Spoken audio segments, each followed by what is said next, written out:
Hey, what's going on, everybody? This is Case Study QB, and we are in the Progressive War Room with Liv Romano. Say what's up to the people, Liv. Hello, my people. Hello, comrades. How are we doing today? Thanks for joining us. Yeah, I just tweeted out that we're going live. Awesome.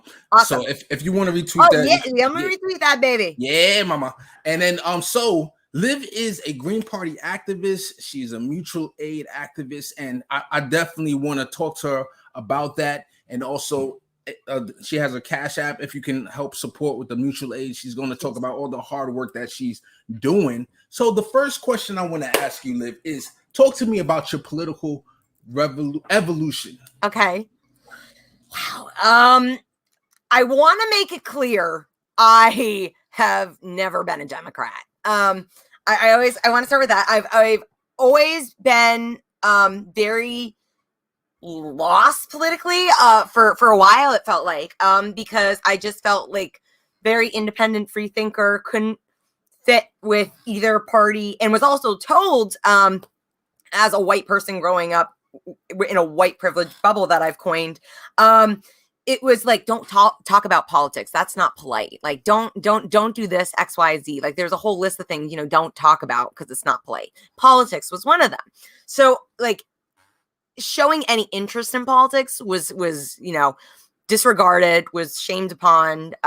So I was not at all politically involved until I wouldn't even really call it being politically involved in 2016 when I voted for the first time, because that's kind of like your civic duty, I guess, in a way, when I still cared about voting.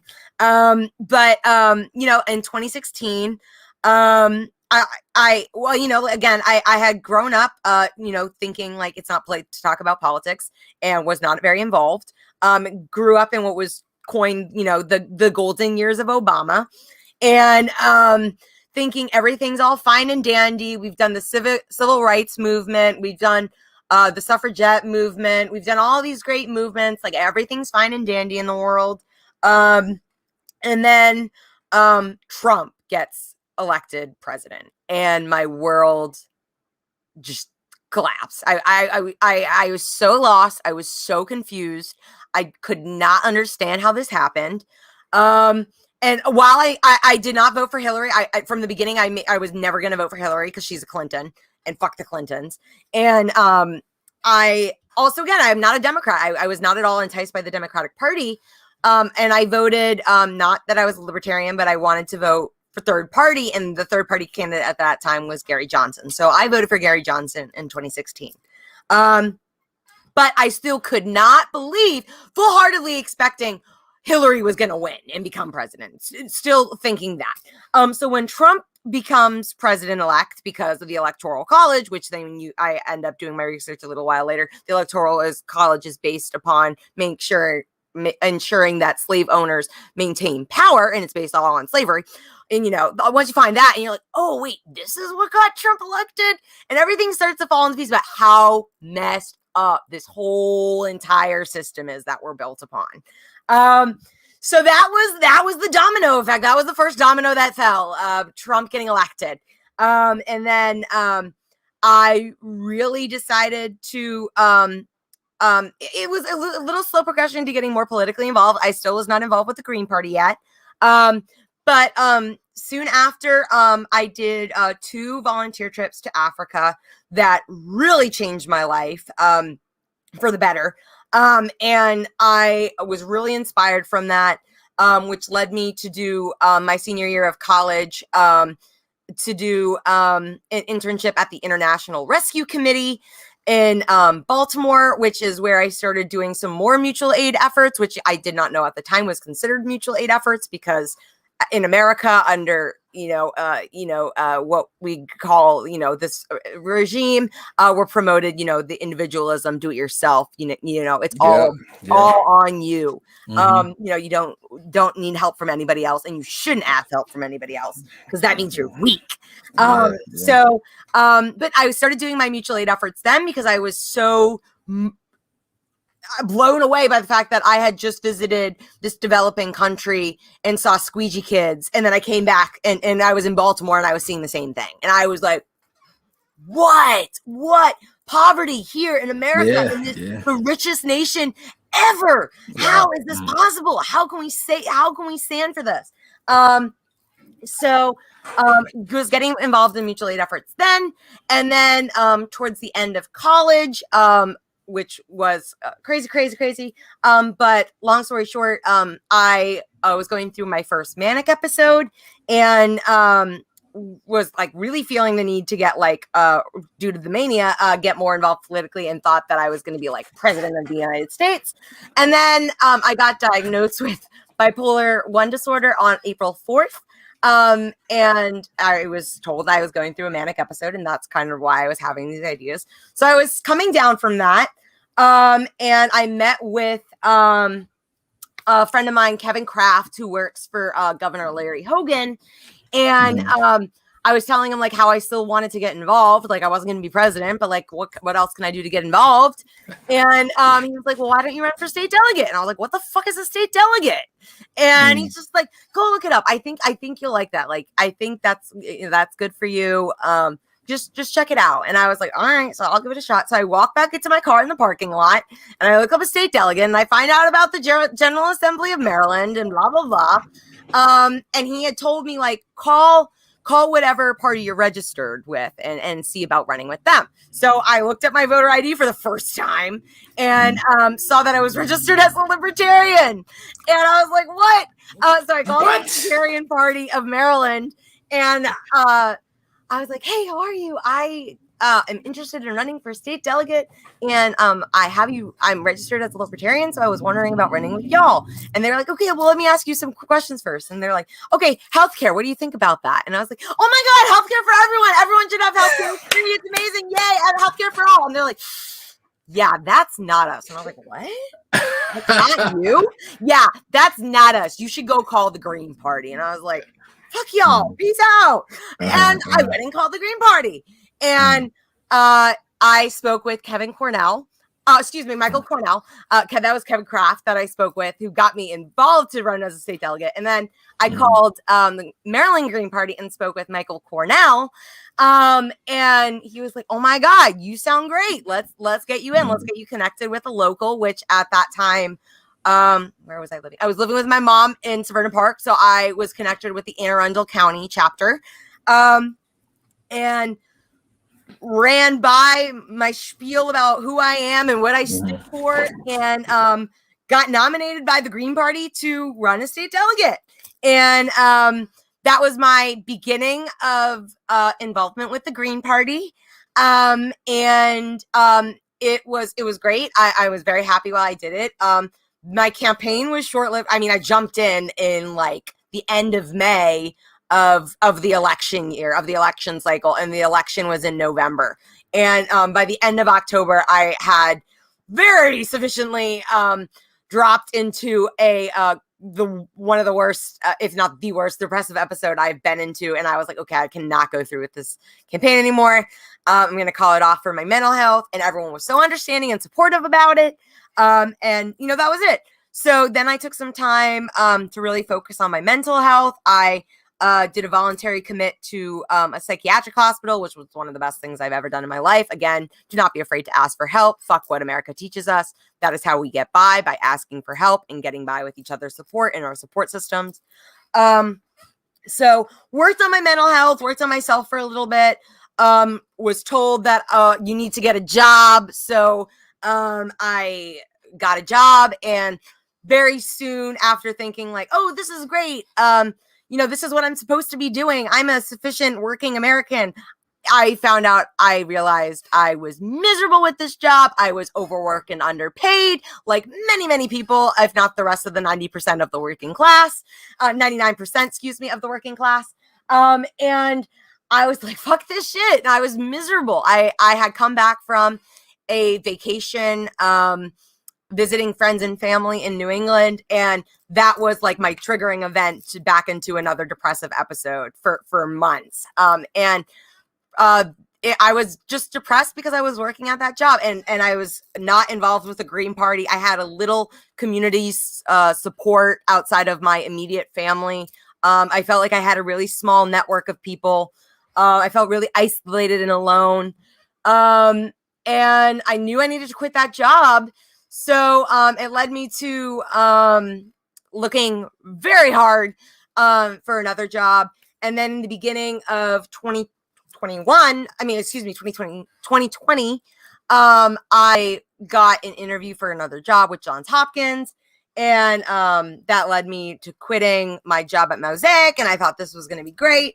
Long story short, that job offer got rescinded because I could not pass a drug test because I have my medical cannabis card and they would not make an exception for me, even though I provided all the documentation. They rescinded my job offer, which left me for the first time unemployed and unable to, well, not for the first time I'm unemployed. I was unemployed after college running for office, but I was unemployed and unable to apply for unemployment benefits.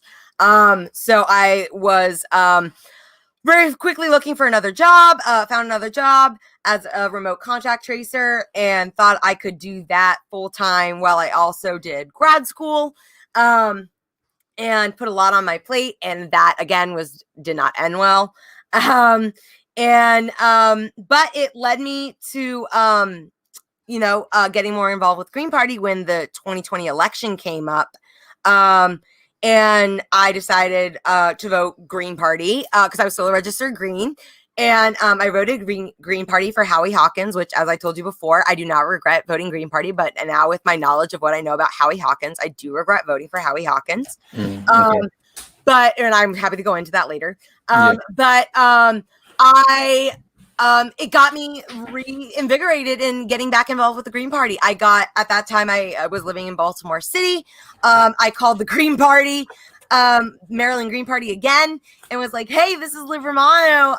I live in Baltimore City now and love to get more connected. And they're like, hey, we remember you from 2018. How you doing, girl? And I was like, what? They're like, you're low-key famous. Good to hear from you. Like, get back involved. Got connected with the Baltimore City Green Party. And I am here now as chair and a co-chair and back involved with the Anne Arundel Green Party and planning all this jazz with the mutual aid event on the Friday after Thanksgiving. And yeah, it's been a long journey. Awesome. But I am so happy with where I'm at right now because the Green Party and just also the comrades. I mean, we found each other on Twitter. Like, we're comrades, the community. Yeah, of course. We've become that I have become a part of because of the Green Party. It's amazing, and it is part of the reason why I am, if not the reason, the sole reason. Of course, with my animals, I have my service dog and 2 emotional support animals as part of my support system. But y'all have become a part of my support system to help me get to where I am right now. Y'all are financially helping me and motivating me to do the mutual aid work I'm doing right now. And have inspired me to do so much more with using my platform with the Green Party to be promoting more mutual aid efforts. Like, I could not be doing this without all y'all's amazing love, generosity, and support. But that's what this is all about, right? That's why we're doing this. It's all about, because all people want to be at the end of the day is loved and cared for. That's all. We just want those basic needs met, and those other basic needs of, like clean water, clean air, clean food, and safe housing. Throw in affordable, free healthcare and education. And we can get down to the real nitty gritty specifics, but let's just stick with those 4 for right now. Okay. Making sure those needs are met. And we have a community that facilitates meeting those needs. That is what this is all about. That is what this revolution is about. Amen.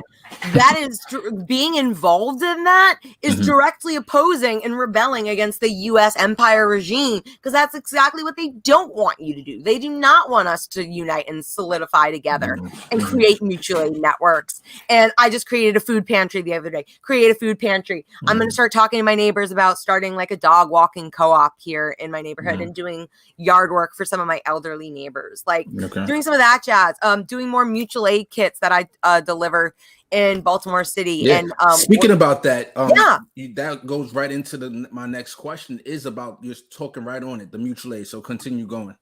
Yeah.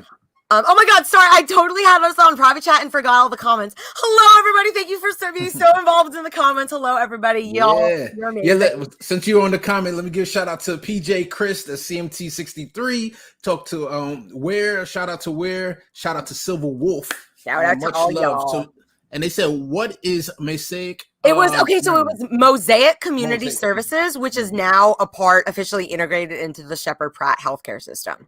And it sucked. I was working as a case manager, basically doing social work.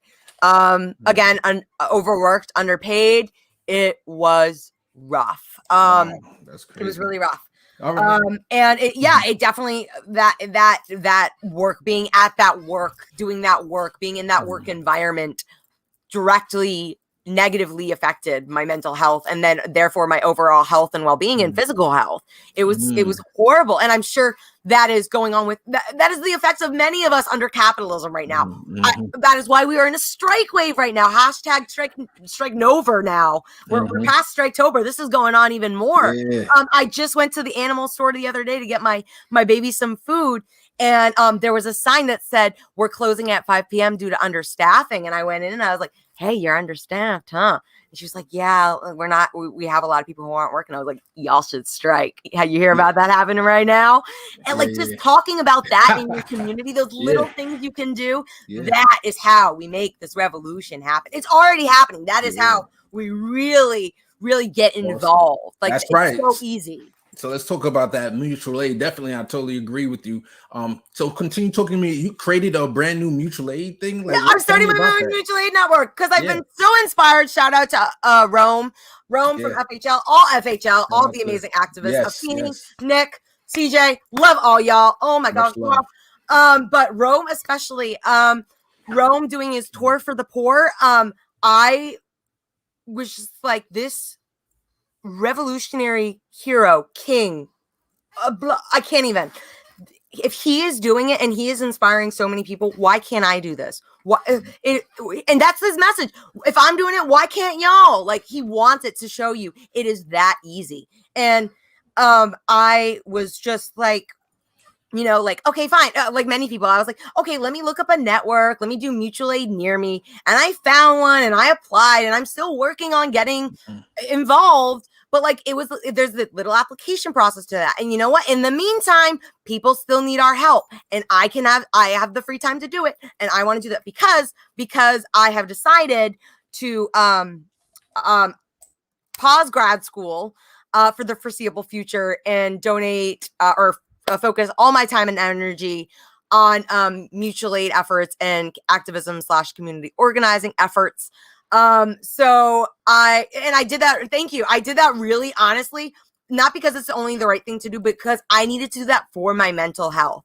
I was miserable. I was like, what the fuck is the point of school? Is the point of my degree if we're going to be extinct in the next 20 years? There's no point in this. I just felt like screaming, and I still feel like it sometimes. The world is ending. Like, fuck school, fuck work. Like, we need to hit the ground and build this mutual aid networks to get the support going so that we can mobilize the masses to take charge and get the people back in power to save ourselves from extinction, y'all. We are facing extinction. Yeah, definitely. So I still want to hear about your mutual aid. Of course. Yeah, go ahead. Ask me questions. So what do you got? I see. So where can we donate to the campaign? Do you mean if you mean my mutual aid efforts that I'm doing, you can donate to my Venmo, which is at Liv Romano, which is also where you can follow me at Twitter, where I am most active and keep promoting all my mutual aid efforts. Thanks to all y'all. Or you can cash at me, which is right there as well. All that info is also in my bio, which is also my Twitter, which is also my Venmo. Just this morning, I did a mutual aid run to Baltimore where I delivered, get a case of waters. That's like 24 pack. It's like $5.99. And I was like, I want to do some mutual aid today and see if I can go deliver some of the sweatpants that I still have in underwear, because I wasn't able to find those women yet. So I wanted to go into the city today, and I still have some like usual regulars now. And I wanted to check in and see how they're doing. So I just, went to 7-Eleven and bought a case of water, and I drove to Baltimore and distributed them. Nice. So my friend Joe told him, I am determined. I have known Joe for like 3 years now. I've been helping him out this whole time. I am determined to get this man housed. I am going to die on this hill. He is going to get housed. So help me God. And yeah, tell me about this person who Joe, I'm going to do, so for my mutual aid event on, or the Maryland Green Party's hosting the mutual aid event on the Friday after Thanksgiving. Joe is going to be kind of one of our guests of honor, who I met when I started, I believe it was when I was even interning in Baltimore. So like spring of 2018. So yeah, I've known him for over like 3 years now. I met it because I would go down Martin Luther King Boulevard, and that's where he usually is. And he's usually at the same spot. I forget what the intersection is, but that's usually his spot. And I would just start talking to him. At first, it was like giving him money, and then I started getting bottled water and granola bars. And then now I'm doing my mutual aid kits. And then just the other day we did a whole mutual aid fundraiser to get Joe new clothes because someone stole all of his clothes that we got him before. So we had to get him all new clothes again. And thanks to all y'all, we made it happen. So Joe says, thank you. I say thank you. Thank y'all. You're amazing. Let's keep it up because I know a few other people who need some clothing. What's in a mutual aid kit?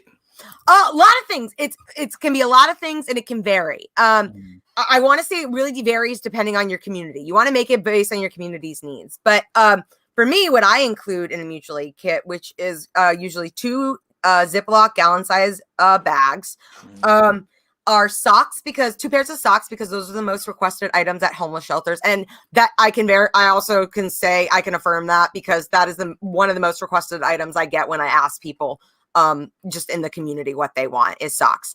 So 2 pairs of socks, baby wipes, disinfecting wipes, Neosporin, Band-Aids, deodorant, soaps, travel sized body wash, shampoo, conditioner, body lotion, what else? Protein bars, protein shakes. That's about it, I think. Okay. That's, all that jazz. I would like to be getting some more. I got a request for gloves today. I've also gotten requests for batteries and flashlights. Okay.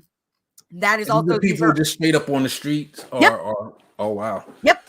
So, like my first question is like, where would they even use the soap and the hair shampoo and stuff if they're homeless? And I'm talking from a point of view of like, somebody that's out the bubble of that world. Yep. So I don't mind me trying to think of, sounding ignorant, honestly, but it's just trying to ask the right questions so that people who don't know anything about this can understand it more. That's where I'm coming from. Mm-hmm.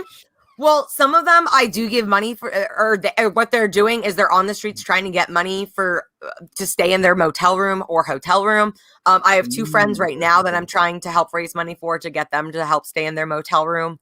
But like the other day, the guy who just told me he needed gloves, I gave him some socks the other day and some money to go get a motel room with his friends that they have an encampment right when you enter Baltimore City and come onto Martin Luther King Boulevard. You can't miss it. And since COVID has happened and now the housing epidemic or housing crisis, so many more tents have gone up on Martin Luther King Boulevard as everywhere. A hotel room.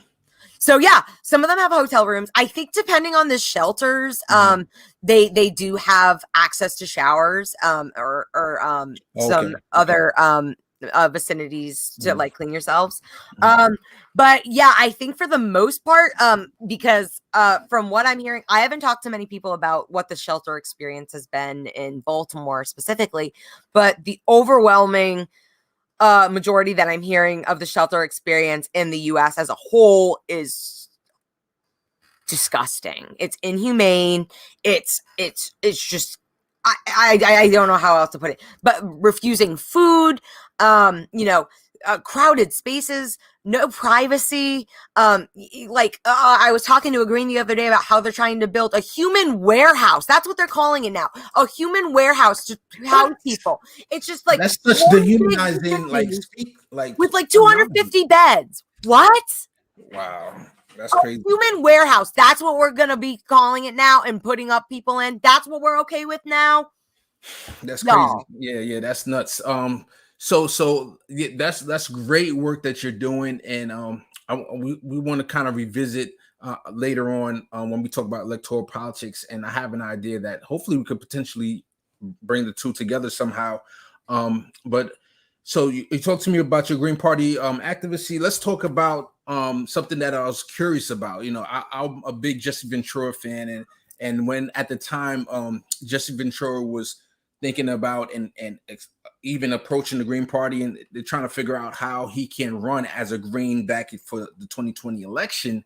And you know, through I followed Nico House and there's some, I think Primo Nutmeg, they kind of was able to interview people in the Green parties and also people who ran as a Green, and kind of showed that there was some I don't want to say corruption necessarily, but there was definitely like that insider game.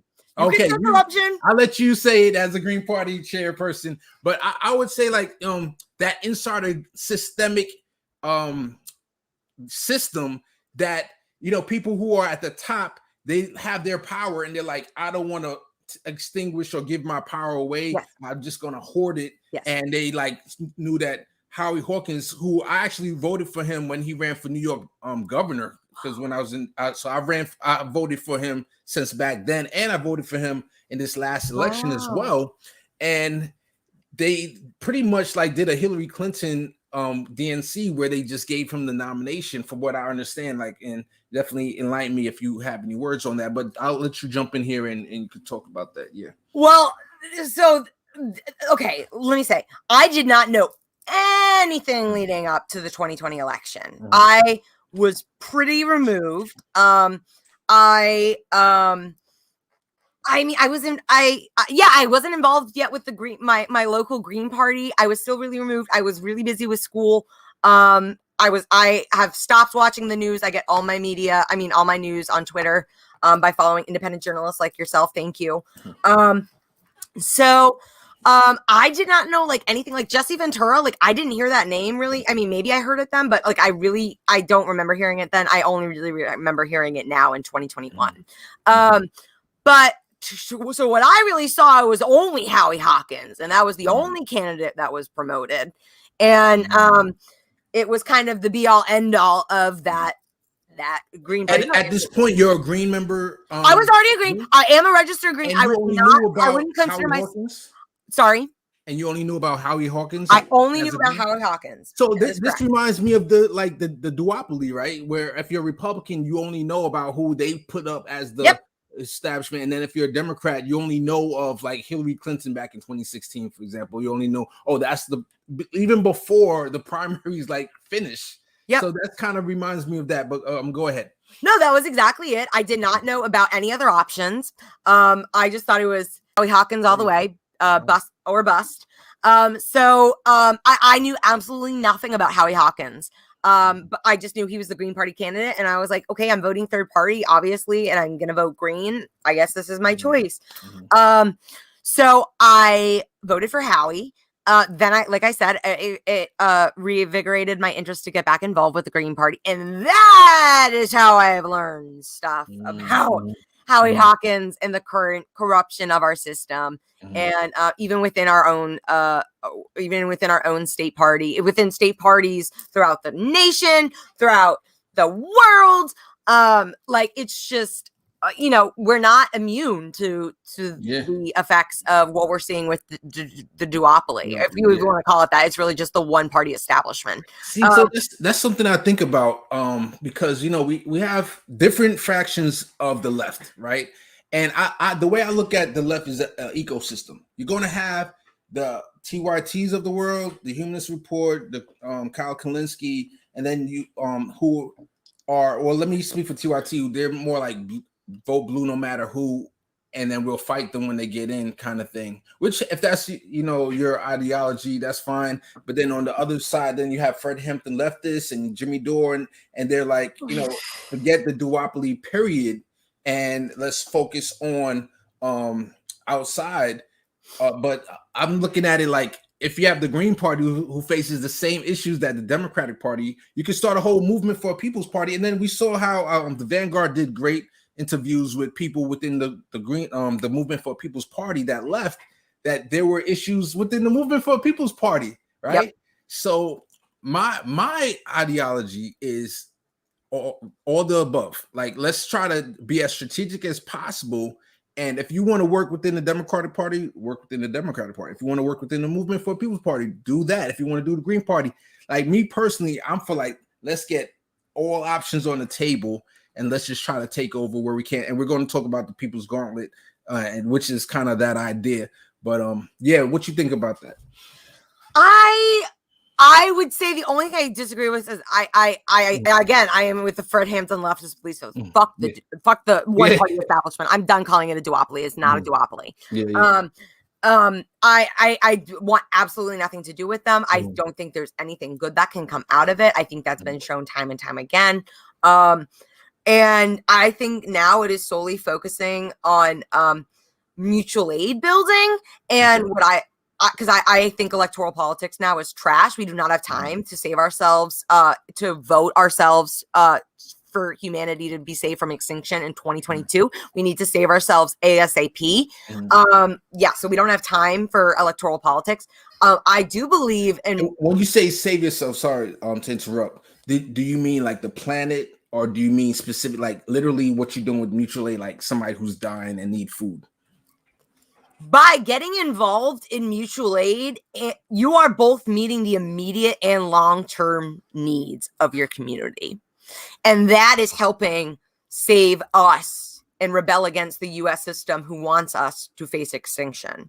That helps save ourselves by uniting and community building, which is how we save ourselves from this current trajectory that we're facing, which is extinction. And by getting involved in mutual aid and utilizing the third-party parties that are already available, and using those platforms, using those bases, and promoting mutual aid efforts and building mutual aid networks.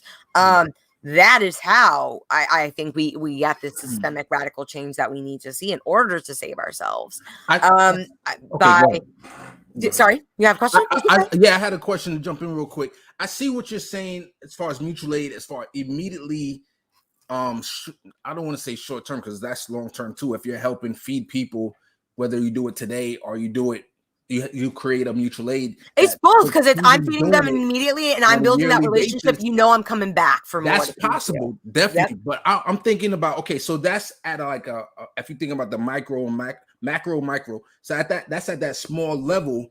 But if you're thinking about the environment, like, which I'm in fear of as well, like that's where I'm the most cynical, and I'm the most optimistic person that you can meet. Like, that's why I'm like, hey, we could work within the different parties and let's strategize and let's do this. I'm very optimistic. The place where I'm pessimistic is the environment, where like at any moment, like the scientists are going to say, "Yep, they're ready." We already got a recent report saying it's already bad. It's just how bad is it going to be? You know what I'm saying? So the mutual aid, me personally, I don't see how on a small level that issue could fix. That has to be a government solution. Like that's where I see electoral politics does have a place, that we have to galvanize our Congress to like say, hey, we got to do something immediately. Congress, don't hold your breath, because Congress isn't going to do shit. They're all bought and paid for and are fueling the interests of the 1%, which is ruled by the fossil fuel industry and everything else that's trying to kill us. So do not hold your breath for Congress to act, because they have, again, absolutely shown time and time again, they will not. The solution now is using mutual aid to help spread the message of the solution of we the people need to take back our power, and then we can utilize our power and implement the systemic change that we need to see in order to save ourselves from humanity. Because Biden, Congress, they're not going to do that. They have made it abundantly clear. Even at this UN, at the COP 2016 in Glasgow, they just somehow barely negotiated on like carbon neutrality by maybe mid-century. Well, we're already all dead by then. So who gives a fuck? Because that's the thing they're not talking about. They're not talking about what the reality is in present day. They're all talking about, this is what it's going to look like. This is what it's going to look like. No, what's happening right now are the effects of the climate catastrophe, disaster, crisis, emergency, whatever you want to call it. We're feeling the effects right now, and they are only going to get worse. And for many people, it is already the worst it can possibly be, because depending where you are, especially marginalized populations and underprivileged populations. But like, we need to be talking about that. Like, we're already seeing climate refugees. That's part of the reason why we're having this humanitarian crisis at the border right now, is because of climate refugees. Not to mention all the manipulation and the corruption the U.S. has played in the elections down in South and Latin America, but also because of the climate crisis that's happening there, the deforestation of the Amazon, like all of that all is contributing, which is all fueled by the U.S. empire. But my question is, how do we solve that with mutual aid? By using that mutual aid to spread the message of what is the problem, because so many people right now don't know who the enemy is, because they're so bought by this propaganda, because they're still watching corporate stream media. Don't call it mainstream media, because they ain't mainstream. They ain't telling you the real truth. I like to call them capitalist media too, because if you call them capitalist media, then they know that capitalism is not the problem, it's not the solution. Socialism. I think Means TV is a socialism network that's up and coming, and definitely, I totally agree with you. So let's go down that road that you're talking about, right? We want to solve this issue through mutual aid, which I agree with you. Meeting people, showing them that you can help them immediately in their situation right there, and then educate them on what's the system, but then. I think it seems like it's coming back to electoral politics when you say, so I'm helping you. This is the situation. The Congress is corrupt. Therefore, we need to elect the right people in the Congress. Like, does it come back to electoral politics? I don't think so, because what I want now is direct democracy. I don't want any more of this representative democracy bullshit. I want direct democracy, power to the people. So it's saying, using your mutual aid network to say, hey, educating about what some of the problems are and what some of the solutions are. Because that's one of my biggest pet peeves, when you criticize, but you don't offer an alternative. So say like, this system's fucked up and shit, but use your imagination. Like, what do you want to see? How can we make that happen? Because a lot of people really, what they end up talking about is whatever label you want to call, but like communism, where it's like, all again back to what we talked about, all it is, they want to be loved and cared for and have their basic needs met. So making sure that all that is happening by building up mutual aid networks, and then using those mutual aid networks to educate and spread the word of the revolution and what a new world can look like with a direct democracy where we, the people, decide on how we want to handle this climate crisis. Where this is a great comment. Building out the infrastructure via mutual aid in communities can help put more pressure on the electoral side of the ledger. Sure, but again, they're not going to act. They're not going to make it sufficient enough radical systemic change to save ourselves. We need to make it clear that we, the people, we need to save ourselves, not our representatives, we, the people, because so you said direct democracy, which would be interesting. And I think even Mike Gravel was advocating for a direct democracy mechanism to be added. And I think I've heard Kyle Kalinske talk about it, like every presidential election. So every 4 years, we should have like 3 of the biggest, every state is able to put something on the ballot. So he was saying like, every presidential election, every 4 years, we should be able to, as a country, put 3 things on the ballot, whether it's like getting us out of a war or, whatever. Maybe we could have had climate change on a ballot like maybe 8 years ago, and we could have been coming up with the solution. Like that's a direct action mechanism that can be added. But I think that that's the only place where I think, and I would love, I love having these conversations because it's in good faith, right? We're not like, I'm debating you, I won, I just got you, all this different stuff. We're kind of talking this thing out. And I would say that the mutual aid, where we can get people involved, activate people, right? Like you said yourself, you weren't exactly activated. And if we can come up with a solution to then come up with a strategy to change, kind of like, so unless you have literally, which I don't see that happen, like a January 6th situation where you take over Congress and you like get everybody out, like that's a whole different level. If we're trying to do it in a more peaceful way, I think that you would have to, even whether it's through the Green Party, right? Do you consider yourself as a Green Party chair? Like, is that electoral politics that you're trying to get your green candidates into Congress?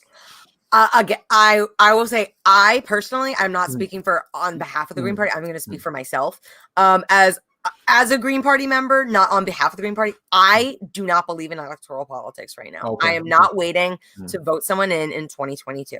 I am very focused right now on the immediate community organizing and building that I can be doing with our community right now, so that we can hopefully have legislation in place to save ourselves from extinction before the 2020 election. Whatever organic event happens that I think between now and this election is going to happen, that really ignites the revolution, that so everyone knows, because I do think it's happening right now with this strike wave. We're seeing not only that, I mean, because it was already happening across the country, and now the US got on board. That's huge, because once the US is the biggest holdout, because we're probably the most propagandized country. So once we get the US striking, like that I think we're on a really great path right now. I think you said you're optimistic. I hope you're optimistic about this as well. Oh yeah, definitely. Yeah, like I really like where we're headed right now, because I do think, and as I've been in some of the Twitter spaces, which I absolutely love. I've been in Commies Corner a few times. Yeah, me too. And we've been talking about, like, how there's probably just going to be this organic, like, George Floyd event where the people are just like, it's just, I don't know. And I hate saying George Floyd, because that was a murder that revolutionized people. But like, I don't know what, people are dying right now. People are being killed right now by the police. People are being brutalized by the police. Like, I don't know what this organic event is going to be. If it's going to be another death, if it's going to be this massive recession we're going to hit, and even more people lose their jobs. I don't know, but we are in the making of some big organic revolutionary movement. Yeah, speaking of that, let me give a shout out to the Green, the General Strike Summit that's coming up November 14th, that weekend. November 12th to the 14th. Yes, exactly, because I definitely want to be involved. I'm in the DMs and all that good stuff. So definitely, I would like to I have an idea for a workshop that I think it would be great to have. So definitely, I'm in talks with Compton Jade. So hopefully we can get that worked out. But awesome. I'm definitely on board with mutual aid. Matter of fact, I've learned about mutual aid through the Fred Hampton Left. Yes. And I'm trying to learn more. That's one of the reasons why I wanted to chat with you, because I want to learn more about it. It's just just my ideology. And again, you have your ideology with, working with mutual aid, and that's fine. That's what I talk about. I look at the left ecosystem. Everyone has their part to play. Everybody can't do, like, for example, I do clips, right? Like on Case Study QB on my Twitter channel. I don't necessarily do what Fred Hampton leftists, which they're educating, they're talking, having very deep thought, intellectual conversation. There's other leftist commentators that they do what they do. The Vanguard, they talk about a lot of the drama going on within. That's kind of entertaining, but then they also interview people. So like, everyone can't do the same thing. We all have to play our part. And that's where mine is, putting out clips, and everybody use the clips, and that's what that's my contribution to the ecosystem. So if you focusing on mutual aid, where I'm about to talk about my initiative, People's Gauntlet, which is literally on the other side of that, which is like electoral politics. I think hopefully, as long as me and you live, we're cool with each other and we work together, and we're trying to have our ultimate goal, or when there's initiatives like the General Strike Summit, that I could say, hey, I'm on electoral politics side, but hey, I'm gonna join hand, lock arms with you on the mutual aid side, and let's work together to get that done. I think we should be able to work with each other, right? Yeah, I can work with anyone that's not for the oppression of people, or any groups of people. Like I think that's what this is about. Real quick shout out to Holly. Thank you. You're amazing. Thank you. Yeah. PJ Holly. Yeah. And what else was I saying? It's about like doing as much as possible. I'm trying to think. You said something else. What was something else that you said? Take your time. What were some of the things you were just hitting on? I was just talking about the different parts of the ecosystem. Like I really. That's it. Yeah. Okay. What's unique and individualistic about you? Yeah, tap into that. Tap into your unique contribution. That's what this revolution is about. Using your uniqueness, that individualism that we're so promoted and pride ourselves on. Use that to better to contribute to the revolution. I think of Artsy Marxist, a shout out to her on Twitter, who uses her art to help spread the word of the revolution. Beautiful, amazing art. Shout out to her. If you contribute, retweet. We have our podcast. We have mutual aid activists. I think of Afeni, who started the Freedom Fighters DC. There's so much. I mean, I just Rome's Tour for the Poor, which has inspired so many people like me and Mateo to start getting more involved with. Mateo's more involved with Foods Not Bombs. I started my own mutual aid network. Like all these things are ways that we feel that we best can contribute to the revolution. 100%. Tap into your own uniqueness. We had Forced to Vote months back, and that was started by Jimmy Dore, and you had. Honestly, confession, I really don't know who Jimmy Dore is. Like I know, but I don't know. No worries.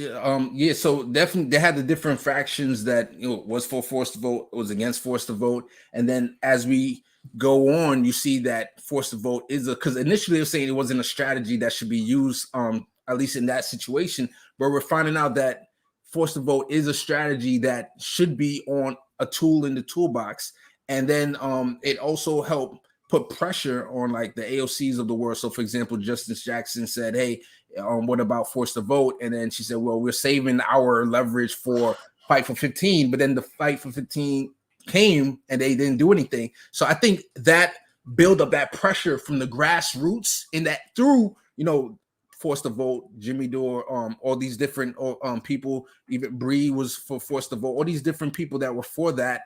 And then Justice Jackson putting that in there. I think it put enough pressure that by the time we came to this moment, human infrastructure, which unfortunately looks like they're going to agree to that 1.75 human infrastructure. But if we think about, and I definitely poo-poo it, but if we think about what happened with that first COVID bill back when Trump was president and they gave 80% of that money to the rich, the top, 1%, there was zero pushback.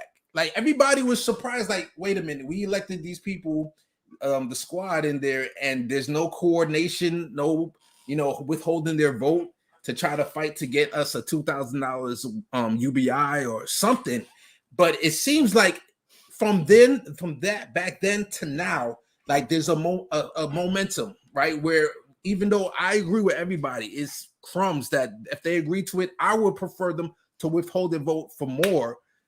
But it seems like, okay, we're slowly getting somewhere where hopefully they can next time say, hey, if there's a big moment, you're saying no already, but that's the incrementalism speaking, honey. I'm gonna get you in there, but like hopefully, like let's say there's a big, because COVID came out of nowhere and it created that space where Rahm Emanuel, I hate to quote him, but he said never let a crisis go to waste. So like we're another crisis away from, and you've been talking about George Floyd's situation. That was kind of a crisis that could have been used. They still haven't passed good police reform out of that. They gave the police more funding. Yeah. They gave the police more funding. So anyway, I talked enough. Let me get you. No, I'm just gonna say I disagree because that's the incrementalism speaking. And I saw a tweet and it was incrementalism is more deadly than revolution, and I couldn't agree more. Because that's exactly part of the theatrics they're playing. They're like, well, keep buying into it, keep voting for us, keep supporting us, because next time we can force the vote. Next time, because now like everything's changing, but they just time again they've demonstrated who they are and what they stand for. And I think it's sufficient enough bullshit that we say time's up with this bullshit and no more. And I did like a podcast a few days ago, a few weeks ago with Compton J about like stop donating to your money to these bastards. Like save your money for mutual aid efforts, for yourself to do mutual aid, to do something, keep it for yourself to I don't know, to start gardening or to lead to the revolution, but like do not donate to these politicians anymore. This is such a waste. They do not care about us. I hear you. I agree with you to a certain extent with the incrementalism, because there is a such thing as like I think Barack Obama is the perfect example of like incrementalism, where he voted or he talked progressive when he's running, but then he gets into office and he gives us Obamacare, right? Which is people will say is better than what we had before. At least it's including past issues that you might have had, some conditions anyway. But it's not Medicare for all. And so I totally agree. But I feel like there's so much nuance. There's so much that goes into a 3D chess. Like people talked about Obama playing 3D chess, but then after 8 years, we didn't see what's the result of that 3D chess, right? But I do think there is a such thing as playing 3D chess in politics. It's just the nuance is where we get caught up. And but that's the thing. It shouldn't be politics. It should be policy making. These are public servants, not politicians. That is part of the problem. What the system has become. This should not be career politicians in office doing politics. These should be voted in public servants for the people, making policies to protect us and save us. And that is not happening. In my fantasy world, we would have an infrastructure put in place where we would identify people and say, okay, we're running you for Congress. And they might be someone that says, no, I don't want to run for Congress. But we say, no, that's exactly the type of people we want in Congress. People who don't want to run for Congress. You know what I'm saying? Like the people who don't want the power, that's exactly the type of people we want. And until we come to that point, but there's certain people that I can think of that I would love to see run for office. Nick Cruz, Socialist MMA. I've heard him talk about people ask him like, hey, you should run for. If I ever talk to him in person, I'm gonna say, dude, I want you to run for Congress. We need you to run for Congress because whatever party you want to run on, as long as you're strategic about it, like I would love to get these voices into Congress. Because imagine, I think if the Republicans could do it, where they have that Tea Party movement where they were very radical and they caused 2 speakers of the House to leave, right? They kicked those guys out and gave them a lot of trouble. I believe that we can get somebody in there that can give these guys a lot of issues, or give them, we could speak out and have a different type of elected person in Congress. Look, Cynthia McKinney was in Congress at one point, somebody that I voted for president back as a Green Party nominee. She is that type of person I could think of, that she was like radical in that sense, that she was telling the truth. Isn't that sad that if you just tell the truth that you're a radical? So Brianna Joy Gray, I never talked to her directly, but she's another person that's so smart, so articulate. And I know that's bad to say about black people. I'm black, I don't care, but I want to be like her as far as being able to explain issues. Like I heard she talked about the force to vote, right? She wasn't, I don't think she was a huge Jimmy Dore fan either. But the thing that's special about Bree is that she's curious and she wants to know about things. And she looked into it and said, wait a minute, this is a good idea. And then she wrote a whole article about it. And she said that the editor of that article wasn't for force to vote. But when the editor was reading it and she went through it, Bree was able to convince that person, like, okay, this is actually a good idea. So you want candidates, people in office who can talk to other moderates, other people on the different spectrums, and I think you can convince them to come to your side and vote for like a Medicare for all, for example. So I know we're coming from different sides of this, and I love it, but you're still great people who's with me. Let's unless you have something to say, let's go to the chat and see what's in the chat real quick. So I'm gonna throw this up here.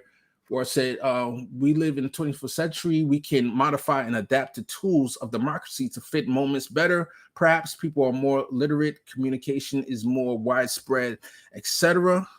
Let's see. E. Heller. Hello, what's up, Mom? Yep. Said Nick won't run. He's better placed for direct action and calling out bull sizzle in politics. I never heard that term before, but okay. Hey, I'm hard-headed. If I ever see him, I will tell him, please, we need somebody like him to run for office. But I know he's into Fred Hampton leftist is into mutual aid, and God bless. And I want to learn more as well. Let's see who else is in here. Sula Moon, shout out to Hi, you. Sula. Yeah. What else? Any other questions? Okay, so I just want to talk to you about my idea, which is I'm gonna bring it up. Well, I think I showed. Well, for those people in the chat who don't know about it, let me bring up the website real quick. So I'm working on this idea, which is the People's Gauntlet, and the idea is to hopefully get better candidates in office. Now, we have organizations like Justice Democrats. We have organizations like Democracy for America. We have organizations like Our Revolution, and I think everyone has their place. So the purpose of this site is for this nomination process, because Justice Democrats, they endorse people every so often. Our Revolution, they do the same. They have their endorsement process. This is literally an organization for the people, for the grassroots, to give their nomination to a candidate, and it's not coming from behind closed doors, or you don't know exactly how they got the nomination. Literally, this is all out in the open, because like the 4 contenders right here, they went through the 5 gauntlets. Let me bring it here. So these are the 5 gauntlets for those people in the chat who don't know, and hopefully, I don't know if you can see it or not, but it says economy and well-being, the justice gauntlet, democracy gauntlet, domestic policy gauntlet, which includes Medicare for all, ICE, etc. And then you have the foreign policy gauntlet, which includes Israel-Palestinian conflict, Department of Defense audit, military spending, nuclear weapons, etc. And basically the idea is each gauntlet, it goes from about 6 to 10 topics, and each candidate, so I'll click on Ali Dulcimer, for example. Each candidate goes through the gauntlet. Here it is again, the 5 gauntlets, and then they speak on all of these topics, right? And the idea is overall, and I'll bring us back up here. The idea is we get a idea. Every candidate usually has a website, and it has their issues page, and you can read what they say. But I think it's more powerful when you have the candidate articulate those issues for themselves. It shows us how much they're really into it. It shows their charisma, their leadership skills, their articulation skills, of if they can convince, because not only do you want a candidate who can get in office to vote the right way, you want a candidate who can kind of talk to other people who might not be for these issues and try to get them on board, try to convince them, because that's how Congress works. I think of it almost like high school, where it's just unfortunately people could be so petty and you have everybody with their little cliques. I know. So that's the thing. Why have it? Why have Congress? Yeah. I mean, as far as right now, that's the system we have. So if we're talking about a total overthrow of the whole system, where I don't know what that even looks like. Direct democracy. Direct democracy. Like, how would how would we get that? How would we get there? And do you see that happen in the next 30 years? Like, we can get there within the next 30 years? Yep, definitely. I think I hope so. At least I hope so, because that's the only thing that's going to save ourselves, or else we'll be extinct. Most of us will be dead in 30 years. Yeah. Okay. So. Okay. So we definitely have different takes on this exactly, but this is what I want to promote. At least, I'm not going to dog you. You don't dog me. We're going to continue to be. I would hope to call you a friend one day. I'm definitely going to continue communicating with you as far as the general strike and stuff. I'll probably see you're probably going to be on one of the summits or in that involved. So I'm going to see you there. So like where I'm going is, I think you talked to me about that. A couple of candidates that could do the People's Gauntlet, right? So this is how I would love to see people on the left communicate more, right? Instead of TYT and Jimmy Dore button heads, have a conversation where you say, okay, I disagree on forced vote. God bless you, do it, and I hope you go well. And then the other person says, okay, we're going to try to do our best.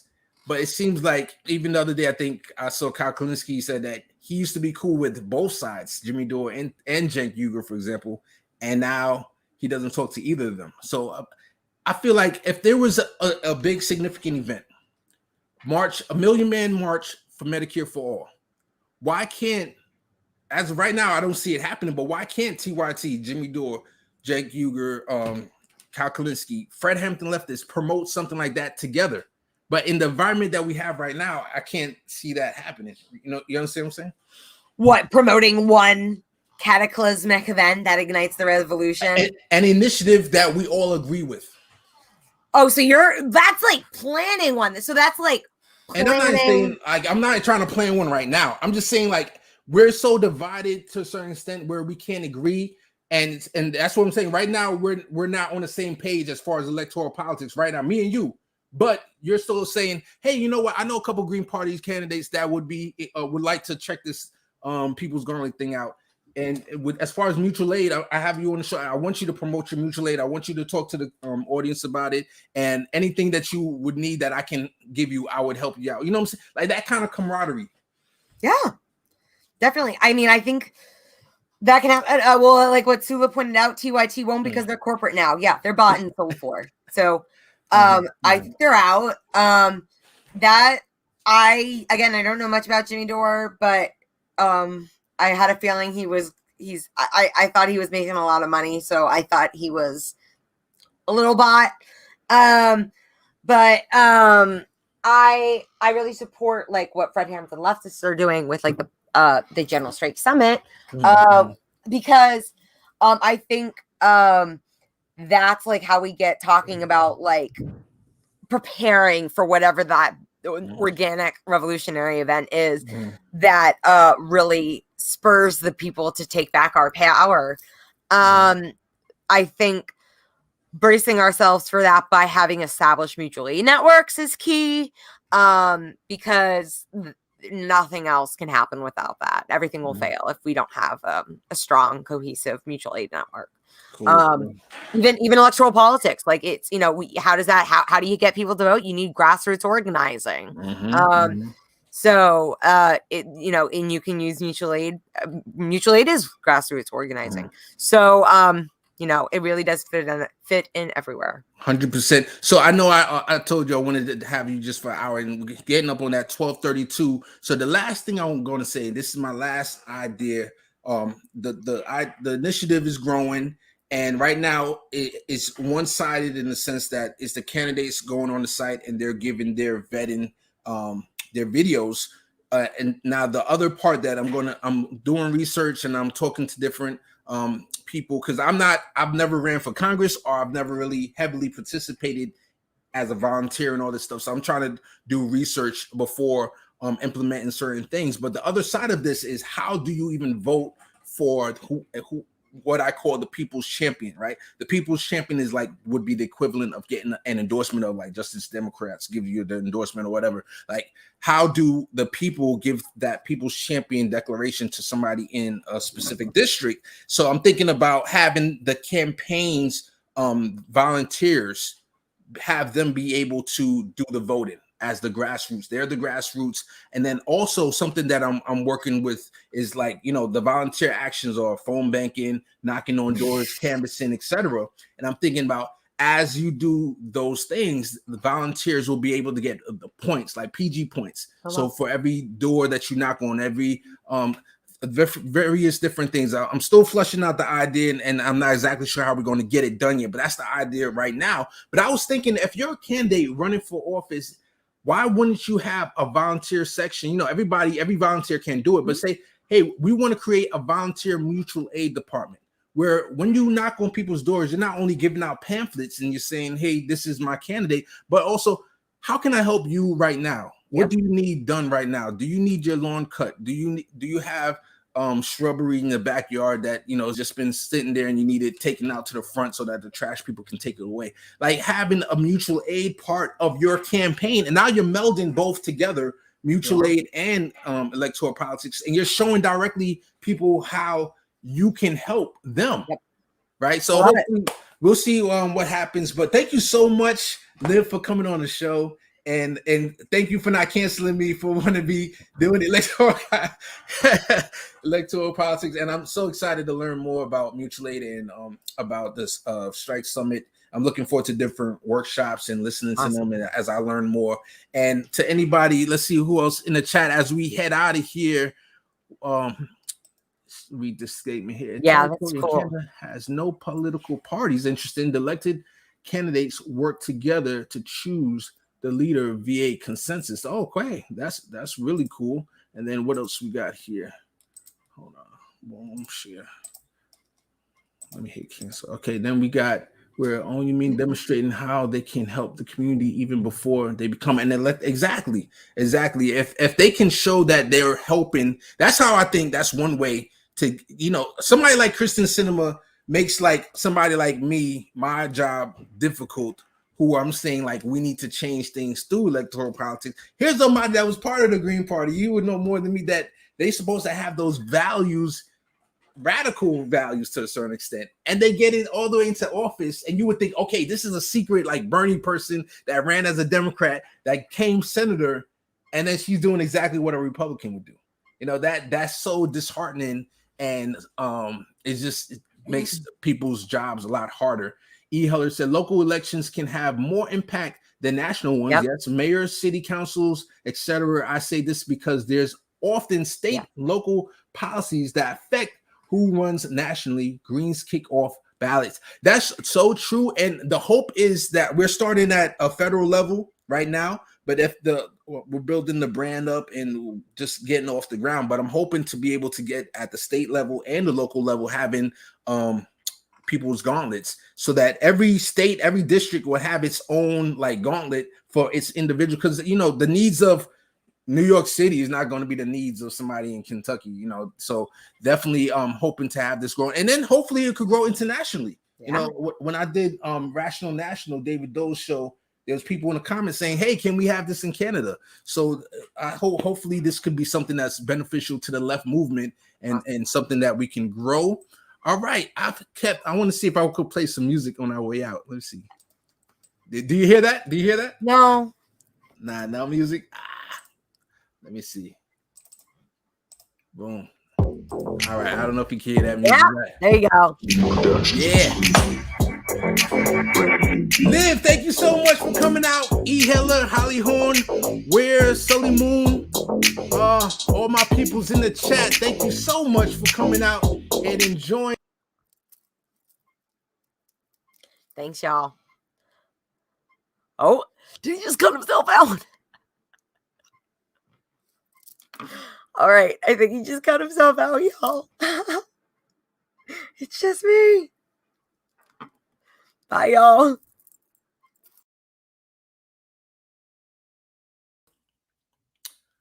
All right. Yeah, that was my fault.